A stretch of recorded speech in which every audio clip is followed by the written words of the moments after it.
그렇게 창세기 하고 그다음에 이제 한 권씩 들어가도록 하겠습니다.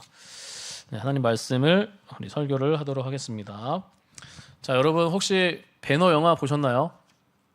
배너 영화, 배너 책 보셨나요? 책? 두꺼운 책이 있어요. 두꺼운 책.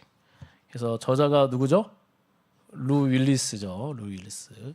그 책이 있고 배너 영화 감독, 네, 감독도 있고 주인공도 있겠죠. 주인공 누군지 아시나요? 배너 영화의 주인공. 어떻게 누구? 다니? 방금 뭐 찰스 나왔는데? 찰스 아니에요? 찰스. 네, 찰스 헤스턴 맞아요. 찰스 헤스턴 주인공이에요. 그래서 영화에 이제 찰스 헤스턴 누구죠? 찰스라 부를게요. 찰스. 네, 그 주인공이 찰스인데 이 배너 혹시 영화 못 보셨나요? 보셨죠? 못 보셨어요? 아, 배너 영화. 배너 영화 한번 보면 좋아요. 책도 재밌고 책은 좀 두꺼워가지고 이제 베개로 이제 사용할 수 있는데 나중에 어찌됐든 이 영화를 보면은 하이라이트 장면이 이제 있어요. 그 하이라이트 장면에 그게 참 재밌죠. 어떤 거죠? 하이라이트 장면이? 그렇죠. 전차 경기에서 전차 경기입니다. 근데 이제 이 찰스 헤스턴 이 주인공이 이제 이제 영화를 찍을 때 이 전차 경기에서 무조건 이겨야 돼요. 네. 그래서 근데 찰스 헤스턴이 말을 잘 몰지 못한다고 해요. 네. 그래서 1등을 못 합니다. 1등을 해야 이제 끝나는데 1등을 못 하는 것이죠. 근데 지금 이제 뭐 CG 같은 걸로는 이렇게 막 어떻게 해가지고 만들 수는 있겠는데 그때는 CG가 안 되니까 실제로 이겨야 합니다. 그래서 이제 이렇게 1등을 못 하고 있으니까 막 낙심을 하고 있었어요. 이제 찰스 헤스턴이. 그랬더니 이제 누가 찾아오죠? 네, 감독님이 이제 찾아옵니다. 윌리엄 와일러라는 이제 감독이 이제 와서 어깨를 두드리면서 이렇게 위로해주는 말을 합니다. 자, 뭐라고 말하는지 아십니까, 여러분들? 네, 괜찮아. 자네가 이길 때까지 할 거야. 그러더라고요. 자네가 이길 때까지 할 거야. 찍을 거야. 이 감독의 시나리오 아닙니까? 실제로 영화의 그 하이라이트 이제 경주신을 찍기 위해서 1만 5천 명이 4개월 동안 연습해서 찰스 헤스턴이 이길 때까지 그렇게 찍었다는 기록이 있습니다. 결국 어떻게 됐죠? 이겼습니다. 그렇게 이제 이기게 된 것이죠. 그래서 우리에게는 누구 감독님이 있죠? 저 여러분들 하나님의 자녀인 누구 감독님이죠? 그렇죠. 하 감독님이 계십니다. 그래서 하 감독님이 우리는 캐스팅한 우리 배우입니다. 그래서 저와 여러분은 어떤 사람입니까? 복 있는 사람이죠. 그래서 하나님의 역사 안에서 이 복 없는 사람들에게 복을 전할 사람, 그렇게 우리가 캐스팅된 하나님의 배우인지를 믿으시기를 주님의 이름으로 축복합니다. 네, 아멘. 그래서 여러분과 여러분들의 자녀들이 우리 주은이가 또 큰다은이, 우리 서연이, 짝다 고은이, 우리 정엄희 성도님, 박수영 간사님, 김동환 지사님, 또 박윤준 성도님, 다 하나님이 캐스팅된 그 하나님의 배우, 존귀한 사람입니다. 소중한 사람입니다. 그래서 여러분들의 언어와 여러분들의 기도를 통해서 또 여러분들의 또 드리는 예배를 통해서 모든 족속이 복이 될 줄 믿습니다. 그래서 우리 다음에 나중에는 이제 말의 힘, 이 조연선 목사님 저자죠, 쓴 이 말의 힘을 가지고 한 하반기에 이제 순모임을 하려고 합니다. 그래서 우리 이제 순모임 하면서 또 우리가 말에 대해서 우리가 제대로 좀 배우고 선포하고 그런 시간을 또 가지려고 합니다. 어쨌든 경쟁과 이 비교 시대 속에 살아가면서 이 경쟁과 비교 시대 속에 우리가 살아가고 있죠. 어찌됐든 세상 속에서 그랬을 때 우리가 나오는 게 뭐냐면은 이 자격지심이라는 것이 없을 수가 없어요. 자격지심들, 또 소명의식이 자격지심이 생기고 또 소명 의식이 때로는 끊길 때가 있어요. 이 무한 경제 속에 살아가고 또 정말 이 세상이라는 험난한 이 세상이라는 곳에서 우리가 살아가면서 이 소명 의식이 끊길 때가 있어요. 자격지심이 생기고 또 여러 가지 절망적인 상황에 놓여 있을 때가 있습니다. 각자마다 여러분들의 그런 상황이 있을 수 있다는 것이죠. 그럴 때 우리는 어떻게 해야 되죠? 주님을 향한, 나를 향한 주님의 사랑으로 채워야 하는 것입니다. 우리가 어떤 사람인지 어떤 존재인지 우리가 어떤 역사에 속해 있는지 우리가 알아야 하고 삶의 방향을 찾아야 한다는 것이죠. 하나님께서 우리에게 주신 성경에 그 진리가 강조되어 있습니다. 그래서 진리를 이해하고 묵상하고 깨달을 때 우리는 생명력 있게 살아갈 수 있습니다. 나의 정체성, 나의 삶의 방향의 자세를 지킬 수 있다는 것이죠. 자, 오늘 우리에게 주신 하나님의 말씀에도 진리가 있습니다. 먼저 성경의 족보에 담긴 진리를 보도록 하겠습니다. 자, 오늘 본문이 이제 보면은 여러분들 누구의 족보죠? 노의 아들 셈과 함과 야벳의 또 족보이기도 합니다. 자, 순서가 어떻게 되죠? 야벳의 족보가 나오고 함의 족보가 나오고 셈의 족보가 나옵니다. 그래서 하나님의 선택받은 그 백성들의 족보가 맨 마지막에 이렇게 나오는 것이죠. 자, 그런데 이제 우리 10장부터 11장 지금 보는 거예요. 10장, 11장, 12장 이제 이렇게 그렇게 어렵지는 않은데, 근데 이 족보에는 이제 야곱의 족보는 한 번만 나와요. 야벳. 자, 노아의 아들이 누구라 했죠? 셈, 그리고 함, 또 야벳이요.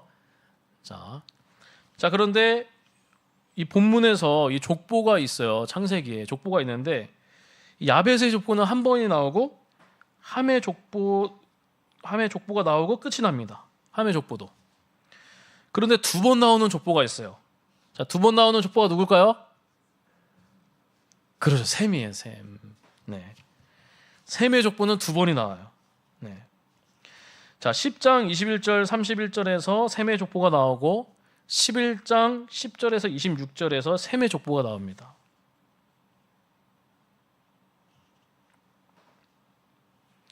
그런데 이 셈의 족보가 두 번 나오는 것도 이제 특이하기도 한데 두 족보에서 겹치는 부분도 있어요.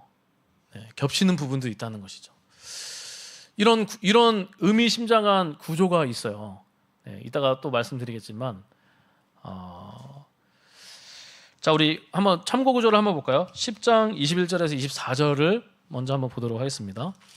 다 찾아갈 수 없으니까 참고 구절에. 자, 21절부터 24절 한번 읽어볼게요. 시작. 셈은 에벨 온 자손의 조상이요 야벳의 형이라. 그에게도 자녀가 출생하였으니 셈의 아들은 엘람과 아수르와 아르바삭과 룻과 셈의 아들은 우스와 훌과 베델과 마스며 아르바삭은 셀라를 낳고 셀라는 에벨을 낳았으며. 그렇죠. 셈의 족보죠. 10장에. 우리 10장에 한 번만 죄송합니다. 다시 한번. 셈의 족보인데 셈은 마지막에 에벨을 낳았다. 그렇죠. 에벨을 낳았습니다. 자, 우리 한 번만 참고 구절 한 번 더 넘겨주실까요? 11장. 네, 감사합니다. 우리 그냥 읽지는 말고 셈의 족보는 이러하니라. 그리고 14절에 뭐죠? 에벨을 낳았고 겹치는 부분이 있다는 것이죠. 셈의 족보가 두 번도 나오는데 두 족보에서 겹치는 부분이 있어요. 자, 그래서 맨 위에 셈이 있고 에벨이 있습니다. 셈부터 에벨까지 족보가 겹쳐서 나옵니다. 자, 그리고 오늘 본문 10장 25절을 오늘 본문은 아닌데 오늘 본문이긴 하죠. 12장이긴 한데 참고 구절 우리 읽도록 하겠습니다. 시작. 에벨은 두 아들을 낳고 하나 이름은 벨렉이라 하였으니 그때 세상에 나뉘었으며 벨렉의 아우의 이름은 욕단이며. 자, 에벨의 두 아들이 누구라 그랬죠? 에벨의 두 아들 벨렉의 아우의 이름이 누구죠? 욕단이에요. 욕단. 두 아들의 이 욕단인데 에벨의 두 아들. 근데 먼저 10장에서는 이제 셈의 족보가 나오면서 에벨이 나오면서 욕단의 족보가 나와요. 욕단으로 이어지는 족보가 10장의 셈의 족보예요. 그렇죠? 10장에 이제 쭉 이제 욕단이 나와요. 욕단. 자, 그리고 에벨의 두 아들 중 형인 벨렉으로 이어지는 족보가 몇 장에 나오냐면 11장에 나와요. 네, 11장 10절부터 이제 쭉 이 벨렉의 족보가 쭉 나옵니다. 네. 그래서 이 셈의 족보를 이제 둘로 나눠서 이제 기록을 한 것이죠. 네. 그리고 그 각각의 족보 뒤에 나오는 또 이야기랑 또 연결되어 있습니다. 자, 10장에 한번 볼까요? 10장의 뒤에 한번 욕단의 우리 10장 25절 성경을 보면서 25절 볼게요. 이름은 욕단이며 그러잖아요. 벨렉의 아비 이름은 욕단이며 하면서 욕단은 쭉 나오죠. 자, 여기 10장의 욕단의 족보 그 이후에 나오는 스토리가 뭐가 있죠? 여러분들 11장을 보면 알 수 있습니다. 뭐가 나오죠? 그렇죠. 바벨탑이 나오는 거예요. 바벨탑 이야기가 나옵니다. 자, 여러분들 바벨탑 사건은 무엇입니까? 온 땅의 사람들이 모여가지고 성읍과 탑을 쌓습니다. 그런데 그 사건에 주목해야 될 것이 무엇이 있냐면은 성읍과 탑을 높게 쌓은 목적이 있다는 것이죠. 자, 여러분들 이 탑을 쌓은 목적이 무엇일까요? 바벨탑을 쌓은 목적. 자, 우리 창세기 11장 4절 참고 구절 한번 보도록 하겠습니다. 함께 큰 소리를 읽겠습니다. 시작. 또 말하자 성읍과 탑을 건설하여 그 탑 꼭대기를 하늘에 닿게 하여 우리의 이름을 내고 온 지면에 흩어짐을 면하자 하였더니, 자, 이 사람들이 만나는 목적이 무엇입니까, 여러분들? 우리의 이름을 내자. 자신들의 명예, 명성, 평판을 위해서 탑을 쌓는 것입니다. 내 이름을 내자, 자기의 이름을 내자. 네. 이게 10장의 셈의 족보, 특히 욕단의 족보에 이 에벨의 두 아들 중에 욕단, 그 족보에서 나오는 그 후반에 나오는 내용이 11장 이제 초반이죠. 그게 바벨탑이라는 것이죠. 근데 바벨탑을 쌓은 목적이 무엇이냐? 우리의 이름을 내자. 내 이름을 내자. 자, 그런데 그 결과는 어떻습니까, 여러분들? 온 땅의 언어를 하나님께서 혼잡케 하셔가지고 그들을 온 지면에 흩어져 버리게 하시는 것이죠. 네. 너네의 이름을 내는구나. 내가 이렇게 너희들을 자녀로 삼았는데 결국에는 너 뜻대로, 너 이름대로, 너가 하나님의 왕이 되어서 너 이름을 내면서 하나님의 이름을 부정하고 사실은 업신여기는 거죠. 하나님이 난 필요 없다. 내가 독립적으로 살면서 그렇게 바벨탑을 쌓는 것입니다. 자, 반면에 11장의 이제 끝에 족보 뒤에 11장의 족보 뒤에 이제 벨렉 쭉 나오죠. 자, 11장 16절에 에벨은 34세에 벨렉을 낳고, 그래서 벨렉을 낳은 후에 벨렉은 18절에 쭉 나오죠. 그 후에 누가 나오죠, 여러분들? 네, 데라 나오는데 결국에는 누가 나오죠? 26절에 아브라함이 나옵니다. 아브라함이. 네. 그래서 셈의 족보의 후반부에 너무나도 잘 알려진 이름을 보게 되는 것이죠. 바로 아브라함입니다. 아브라함의 이야기가 시작되는 창세기 12장 이 4절을 보면은 아브라함이 하나님의 말씀을 좇아 자신의 고향을 떠납니다.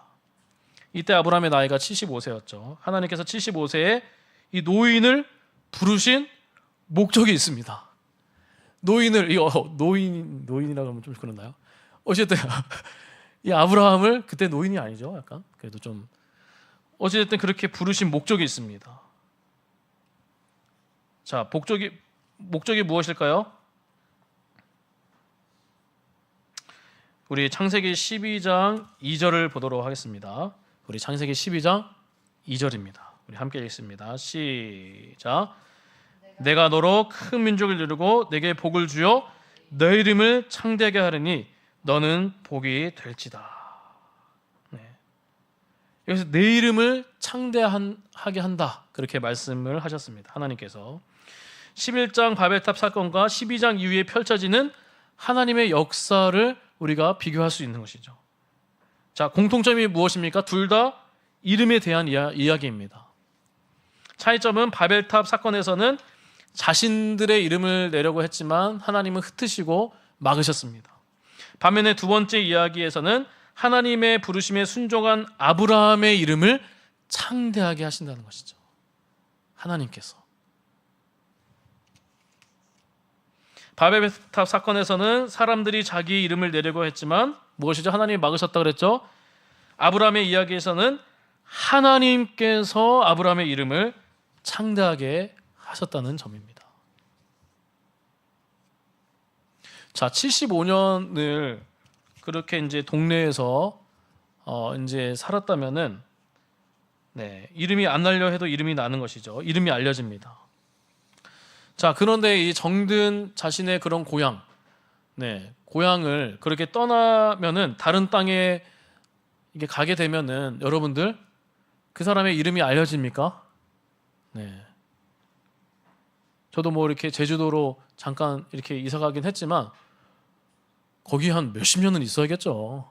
뭐 잠깐 있는다고 이름이 알려지겠습니까? 근데 아브라함이 사실은 여러분들의 평판 이름 많은 사람들이 그거를 되게 중요하게 생각하잖아요. 우리 장례 때도 그렇잖아요. 이만큼 인원이 이만큼 이렇게 와야 그래도 우리 뭐 부모님이 뭐 누가 이렇게 잘 살았구나. 그것도 중요하긴 하죠. 그거 중요하잖아요. 그 고향 땅에서 아브라함이 이 고향 땅에서 75년을 살았어요. 갈대아 우르에서. 근데 거기를 여러분들 뭐 다른 것들 우리가 맨날 그런 얘기 했잖아요. 여기를 어떻게 떠날 수 있을까? 근데 그런 내용도 있어요. 자신의 이름이 알려졌을 텐데, 아브라함이라는 이름이 그 지역에 많이 알려졌을 텐데 그것을 버리고 고향 친척 아비 집을 떠나 그것을 버리고 하나님 말씀을 따라 가나안 땅으로 간다는 것은 쉽지가 않은 것이죠. 근데 하나님의 명령과 약속을 따라서 그렇게 그 길을 갔다는 것입니다. 그런데 하나님이 아브라함의 이름을 내가 그냥 내 이름을 높이자, 내 이름을 드러내자 그러지도 않았고 그냥 하나님의 말씀을 따라갔을 뿐인데 하나님께서 아브라함의 이름을 창대하게 한다는 것이죠. 그런 목적도 또 있겠죠. 너를 통해서 복이 되게 하기 위해서 그런 것이죠. 그런데 그때 이제 갈대아 우르에서 고향 땅을 떠나서 그렇게 가나안 땅으로 갔지만 처음에는 그런 어려움도 있었지만 그런 과정을 통해서 그 후에는 나중에 아브라함이 어떻게 됐습니까? 이 지금 현재 우리가 세상에서도 이스라엘 땅에서도 그렇고 많은 곳곳에서 이 아브라함의 이름을 이 세상에서 거의 모르기가 쉽지가 않은 것이죠. 믿지 않은 사람들조차도 아브라함과 사라, 아브라함의 이야기 이런 것들을 많이 아는 것이죠. 믿음의 조상이 그리고 되지 않았습니까? 아브라함이. 자, 우리 좀만 더 보도록 하겠습니다. 이 본문에 나오는 이 이름, 창세기 12장 이름도 있고 아까는 10장 12장 2절에도 있죠. 12장 2절에도 있고 11장 4절에도 이름이 있어요. 자, 다시 한번 11장 4절에 우리의 이름을 내고 12장 2절에 내 이름을 내고 있죠. 근데 이 이름에 해당하는 히브리어 발음이 여러분들 뭔지 아십니까? 혹시? 자, 히브리어 발음이 뭘까요? 자, 아시는 분 오늘 식사 제공권 드리도록 하겠습니다. 자, 이름에 해당하는 히브리어 발음이 뭐냐면 바로 셈이에요. 셈. 그 이름 셈과 똑같아요. 셈과 철자도 똑같고 발음도 이제 똑같습니다. 자, 그러면 이게 구조가 나오는 거예요. 자, 그 셈의 족보, 첫 번째 셈의 족보 뒤에 이 이름에 대한 셈이죠, 그것도. 네, 11장 4절에 우리의 이름을 내자. 이 이름에 대한 내용을 첫 번째 쓰는 거예요, 성경 저자가. 그리고 두 번째 셈의 족보 뒤에 두 번째 셈, 이름에 대해서 그런 내용들을 기록을 합니다. 네. 자, 이 구조가 있는 것이죠. 셈이죠, 사실은. 셈.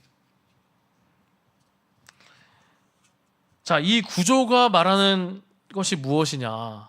네. 어떻게 보면 대조적인 부분들이 있는데, 자, 하나님께서 사람을 창조하시고 기뻐하셨죠. 하지만 사람들은 타락을 했습니다. 그래서 하나님께서 노아와 그의 가족을 제외한 모두를 홍수로 심판하십니다. 심판 후에 하나님은 다시는 홍수로 멸하시지 않겠다고 말씀하셨습니다. 자, 그런데 그렇게 약속하셨다는 것은 사람들이 여러분들 달라졌기 때문입니까? 아니면 다른 것이 달라졌기 때문입니까? 뭐 어쨌든 다른 것이 달라졌기 때문이기보다 이제는 하나님의 계획이 드러난다는 것입니다. 자, 그 계획이 무엇이냐면 바로 하나님께서 이 땅 가운데 복 있는 사람을 세우시고 복 없는 사람들에게 보내셔서 그들을 복되게 하시겠다는 것입니다. 그 계획이 명시된 것이 바로 창세기 12장 3절인 것이죠. 우리 창세기 12장 3절 우리 다시 한번 마지막 참고 구절인 것 같은데 하나 더 있긴 한데 우리 읽도록 하겠습니다. 시작. 너를 축복하는 자에게 복을 내리고 너를 저주하는 자에게는 내가 저주하리니 땅의 모든 족속이 너로 말미암아 복을 얻을 것이다 하신지라. 아멘. 자, 그래서 하나님이 아브라함에게 복을 주신 것은 아브라함과 아브라함 가족만을 위한 것이 아니죠. 아브라함을 통해서 땅의 모든 족속이 복을 받는다는 것입니다. 하나님께서 아브라함을 선택하여 부르신 것은 아브라함을 복의 근원, 곧 복 있는 사람을 삼아서 땅의 모든 족속에게 복을 주기 위함이었습니다. 이것이 하나님의 큰 그림인 것이죠. 네, 큰 그림입니다. 빅 피처인 것이죠. 그래서 이 그림 안에 복 있는 사람으로서 서 있는 존재가 바로 또 여러분이라는 것입니다. 여러분이 정말 중요한 사람이죠. VIP죠. 네. 그래서 하나님의 큰 그림에서 복 있는 사람으로 부름을 받았고 그 복을 수많은 복 없는 사람들에게 전달할 사람들이기 때문에 여러분들은 정말 VIP라는 것이죠. 그래서 세상의 눈으로 볼 때는 바벨탑 쌓는 사람들이 위대한 이름을 남길 것 같지만 자신의 이름을 위해 불을 돌리고 권력을 잡고 업적을 쌓아가는 사람들이 해서 복 있는 사람들처럼 우리가 느낄 수 있습니다. 생각할 수 있는 것이죠. 그러나 10장에서 욕단의 족보는 10장에서 끝납니다. 네. 그리고 바벨탑을 쌓는 업적도 그 이름도 흔적 없이 사라지는 것이죠. 그러나 11장의 족보는 무엇입니까? 12장 후에 펼쳐지는 하나님의 구속사에서 주인공을 이름 맡게 된 이름이 그 이름들이 이제 명단 그런 이름 명단들이 있죠. 계속해서 끊어지지 않고 이어진다는 것입니다. 그렇지 않습니까? 아브라함, 이삭, 야곱, 유다, 다윗으로 이어지다가 마침내 예수 그리스도까지 이어집니다. 여러분들의 이름은 바로 이 족보에 속해 있다는 것이죠. 예수를 믿는 저 여러분들은 이 족보에 있다는 것입니다. 여러분들 만약에 지금 선택할 수 있다면 어떤 족보에 들어가고 싶겠습니까? 10장 족보에 들어가고 싶을까요? 11장 족보에 들어가고 싶을까요? 여러분은 어떤 역사에 속해 있나? 사람의 역사입니까? 하나님의 역사입니까? 허무한 것을 줬다가 사라져버릴 존재입니까? 아니면은 영원한 복 있는 사람입니까? 그래서 이런 의미심장한 이런 구조, 샘샘샘샘 구조가 있는 것이에요. 네. 어디에 속해 있을까? 네. 하나님이 이 구조를 보여주시면서 저와 여러분들은 여기가 아니다. 샘샘이 아니다. 그 후에 샘샘이다. 네. 참된 신자의 이름은 예수님으로 인해서 11장 이하의 복 있는 사람의 족보에 속해 있는 줄 믿습니다. 그래서 여러분은 이제 어떤 상황에서도 어떤 형편에서도 복 있는 사람입니다. 왜냐하면 하나님께서 모든 것을 합력하여 선을 이루시기 때문에. 근데 그 선이 무엇입니까, 여러분들? 그 선이 무엇이냐면은 바로 저 여러분을, 복 있는 사람인 저 여러분들을 통해서 복 없는 사람에게 복을 나눠주는 것입니다. 네. 하나님이 쓰시는 사람이 바로 복 있는 사람이라는 것이죠. 네. 그래서 우리가 하나님의 여러 가지 많은 복들이 있어요. 네, 많은 복들이 있는데 다양하고 풍성한 하나님의 복 가운데 최고의 복이 무엇이냐면은 바로 하나님의 자녀가 되어서 하나님과 함께 하는 것이 이 최고의 복이지 않습니까? 그래서 우리가 하나님의 자녀가 되고 하나님과 함께 하는 것이 함께 걸어가는 것. 그래서 아브라함도 너 이름을 창대하게 하리니, 이제 아브라함을 통해서 모든 족속이 너로 말미암아 복을 얻을 것이다. 그거였죠. 자, 최고의 복이 무엇이라 했죠? 근데 아브라함은 그 믿음의 과정 속에, 삶의 여정 속에서 여러 가지 이제 속이기도 하고 많은 일들이, 얼마나 많은 일들이 있었습니까?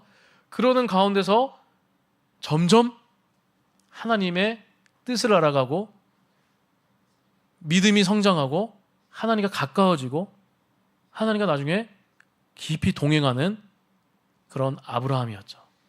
네. 그게 최고의 복이에요. 하나님의 자녀가 되고 하나님과 함께하는 것. 자, 그렇다면은 우리가 다른 사람들을 복되게 할 때 가장 핵심되긴 되는 복이 무엇입니까? 바로 그것이 복음을 듣지 못하고 하나님을 알지 못하고 하나님과 함께하지 못하는 그 영혼들에게, 네, 나를 통해서, 저와 여러분들을 통해서, 복 있는 사람 여러분들을 통해서 그 사람들이 복을 받는 거예요. 최고의 복을. 하나님의 자녀가 되고 하나님을 알게 되는 복이죠. 그래서 저와 여러분은 복 있는 사람입니다. 여러분을 통해서 또 복이 흘러갈 것입니다. 그런 위대한 존재이고 그런 사람들이라는 것입니다. 와닿지 않으신가요? 그래서 저 여러분들은 정말 우리가 이 삶에 걸어가면서 나의 정체성, 내가 누구인가 늘 물어봐야 돼요. 중학생들도 초등학생들도 장년들도 우리가 걸어가면서 일을 하면서도 내가 누구인가? 나는 어디서부터 하는가? 나는 누구인가? 이게 되게 내가 누구인가? 항상 물어봐야 돼요. 나는 어떤 존재인가? 이 삶에서 나는 무엇인가? 근데 이게 해결이 안 되면은 아무리 바쁘게 살아가도, 아무리 자기 이름을 내도, 아무리 평판이 있다고 해도, 아무리 노력을 해도, 아무리 무언가를 얻고 성취를 하더라도 결국 그 끝은 허무할 수 있다는 것이죠. 근데 내가 누구인가? 내가 어떤 존재인가? 나는 11장 그 위에 있는 하나님의 계획 안에 들어가 있는 복 있는 존재구나. 나는 복 있는 사람이구나. 내가 너로 큰 민족을 이루고 내게 복을 줘 내 이름을 창대하게 하리니. 누구누구야 너 이름을 창대하게 하리니 너는 소중한 존재다.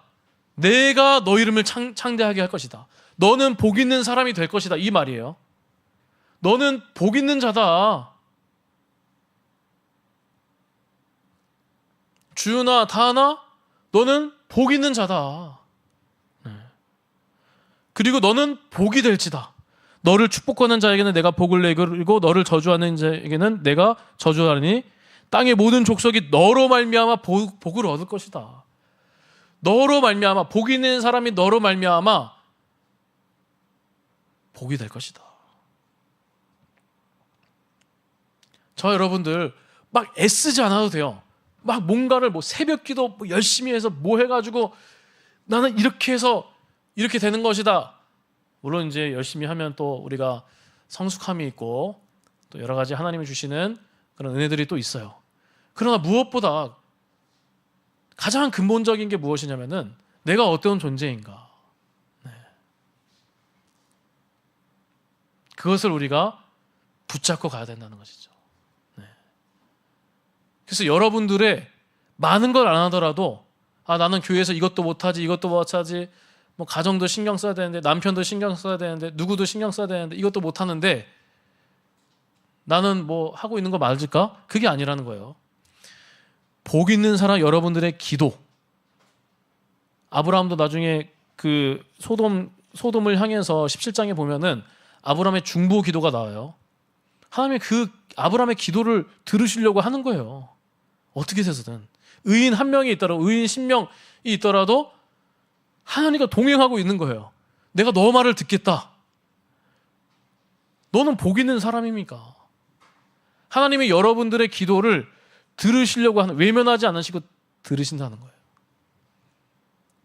그러니까 여러분들의 언어, 말의 힘, 선포하고 기도할 때 자녀들이, 다음 세대들이, 교회가, 또 여러분들의 삶이, 여러분의 가정이 여러분들을 통해서, 복이 있는 여러분들을 통해서 저는 분명하게 반드시 살아날 줄 믿습니다. 우리 마지막 예화하고 마치도록 하겠습니다.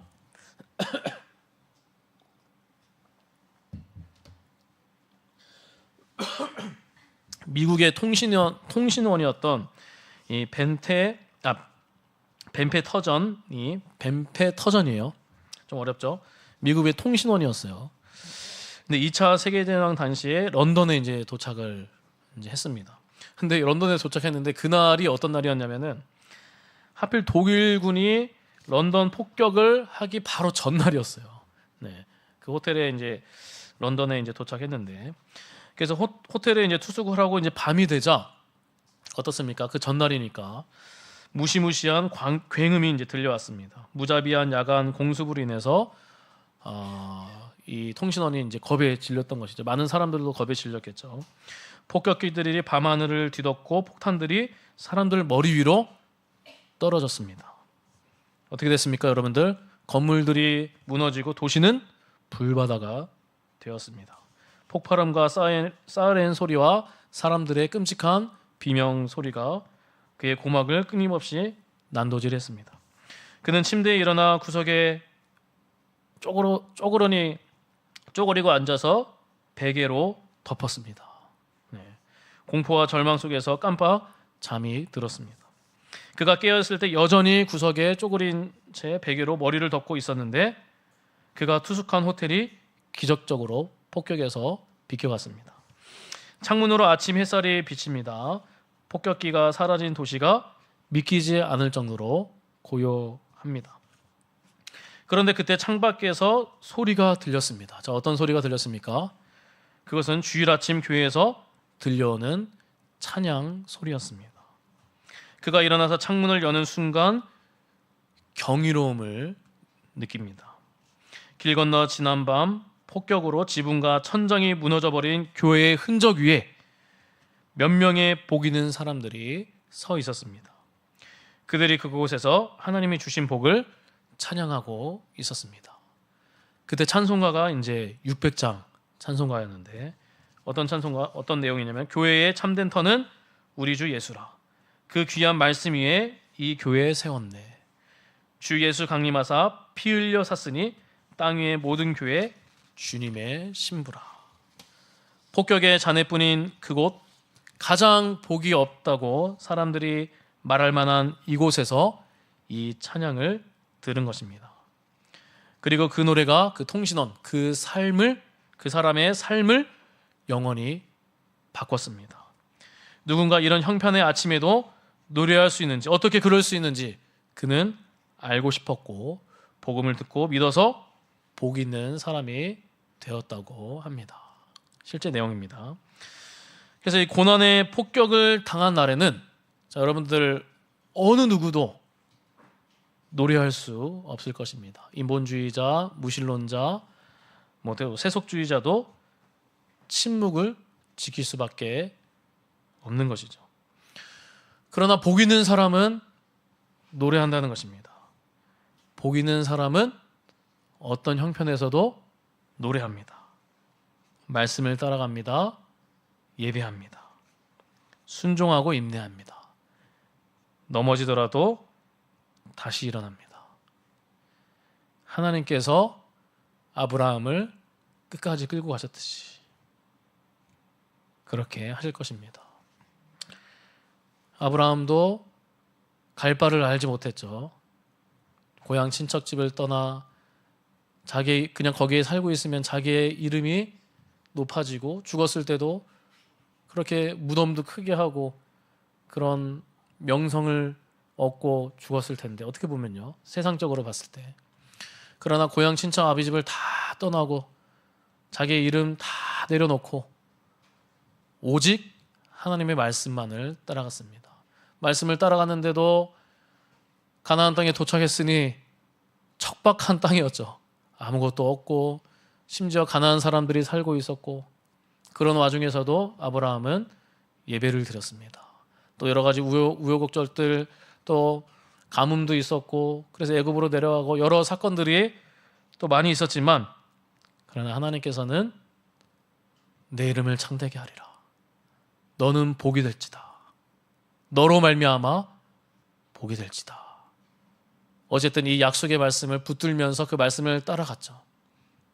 결국 하나님께서 아브라함을 복 있는 사람으로 그렇게 더욱더 굳건케 하시고 단단하게 하시고, 아브라함을 통해서 수많은 영혼들이 주께로 돌아오는 역사들이 있었던 것입니다. 그래서 우리도, 여러분들도 복을 노래하는 복 있는 사람입니다. 여러분들 한 명을 통해서, 한 사람을 통해서, 복 있는 사람인 여러분을 통해서 어떤 상황이든지 간에 하나님이, 하 감독님이 그 감독이 찰스 세스튼을 끝까지 너가 4개월 동안 너는 이길 것이다. 내가 감독이기 때문에 너가 못하더라도, 너가 안 되더라도 내가 감독이다. 너 끌고 갈 거다. 너 이기게 할 거다. 우리는 하나님이 캐스팅한 그런 복 있는 사람인 그런 하나님의 사람입니다. 하나님이 여러분들을 끝까지, 아브라함을 끝까지 끌고 가서 믿음의 조상으로 세워주시고 복의 자녀로 아브라함을 통해서 많은 영혼들을 세워주셨듯이, 저와 여러분들 한 명 한 명, 공부를 잘하든 못하든 뭐가 없든 부족하든 있든 그게 중요한 게 아니에요. 하나님이 저와 여러분들을 끌고 가신다는 거예요. 그게 계획 안에 있습니다. 그래서 비교할 필요도 없고, 이 세상에 걸어가는 동안 내가 누구인지, 나는 하나님의 자녀이다. 나를 통해 많은 영혼들이 살아날 것이다. 그 마음 붙잡고 강하고 담대하게 살아가는 저 여러분들이 되시기를